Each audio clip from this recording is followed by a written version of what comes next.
You're crazy. What? No, I'm not. Look, the notion of eternal life has captured the imagination of our species for generations. You put Peter Pan, the Highlander, vampires, they all live forever.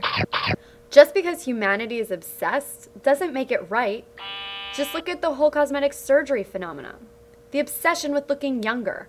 We plump, tuck, reduce, remove, and stretch our bodies into unnatural proportions just so we can try to look 21 again. We don't even know what harm all that stuff does to us.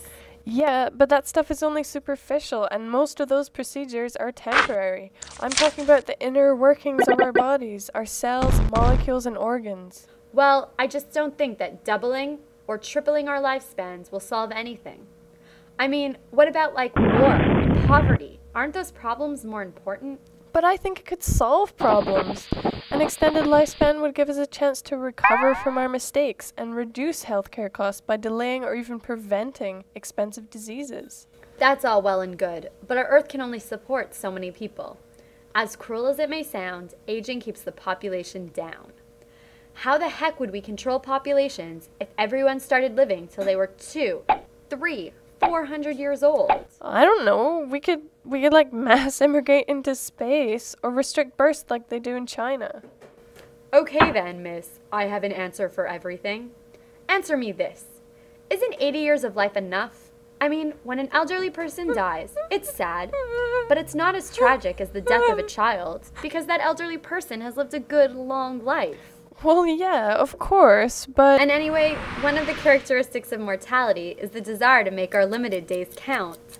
Look, we live longer now than we did, say, a century ago, but that doesn't mean we take life any less seriously.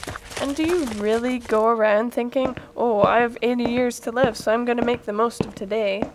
No, it's not the knowledge that we will die at a certain time that motivates us, but the awareness that life is fragile and we could die at any moment in like an accident. If that's really what motivated me through life, I'd be too afraid to leave my house. Whatever. I think a longer life would invigorate people to do the things they've always wanted to do. I highly doubt that.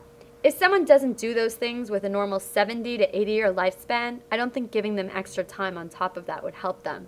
In fact, I think that a longer life would mean more time for boredom to creep in, which could result in prolonged unhappiness or suicide. Do you want to talk on happiness? How does becoming frail and dependent sound to you? Because that's what happens when you grow old. Research into aging isn't just about creating an elixir of youth. It could also help us to be healthier in our old age. You already saved so many lives. And isn't saving and prolonging a life the same thing? Ha, not when you're talking about a couple hundred years it isn't. So, what are you going to get me for my 200th birthday?